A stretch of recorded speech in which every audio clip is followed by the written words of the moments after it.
And tonight we're also looking into letters sent to employees at one local hospital advising them of termination due to their failure to comply with the state rules on being vaccinated. Dave McKinley is exploring further the language of those letters and the impact that it may have on the future of those employees if they seek work elsewhere. What's been circulated on Twitter is what appears to be a boilerplate letter to someone who worked at Roswell Park facing termination because they refused to get a COVID vaccine.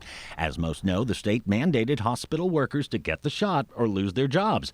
And after a court ruled their religious exemptions invalid, hundreds were fired. Roswell confirms the letter is authentic and in a statement said it is consistent with those sent by other state-affiliated entities.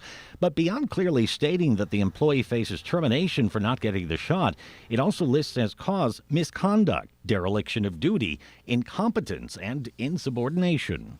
In other words, you may have been the finest nurse on the floor for the last 8 years, but now you've been found to be incompetent. Your employment history here may have been exemplary, but all of a sudden you are labeled as insubordinate. It may seem like language that is much stronger or harsher than needed to tell someone, look, the rules are the rules. We really have no choice. We have to let you go. Unless there's a reason to say all those things. Well, I think the first thing that jumps out at me is right in the first paragraph. It makes reference to the union contract. Labor lawyer Harvey Sanders says generally when it comes to union employees, there is a heightened standard of just cause to terminate, and that the language might be contractually necessary. Those are items that are more than likely defined within that union collective bargaining agreement. Indeed, Roswell says the language is in accordance with the procedural requirements of applicable union agreements. Meantime, while one might be gravely concerned about any future job prospects after being fired for misconduct, incompetence, and insubordination, it's pretty rare for employers, former employers, in this case Roswell, for former employers to really go into the specifics of why an employee is terminated.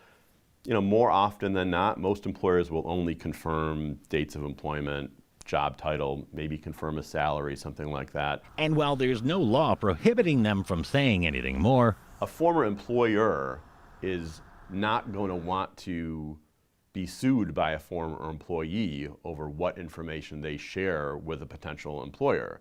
So that's a reason why, generally speaking, a lot of HR folks will advise employers to not share more details about it. Dave, thank you.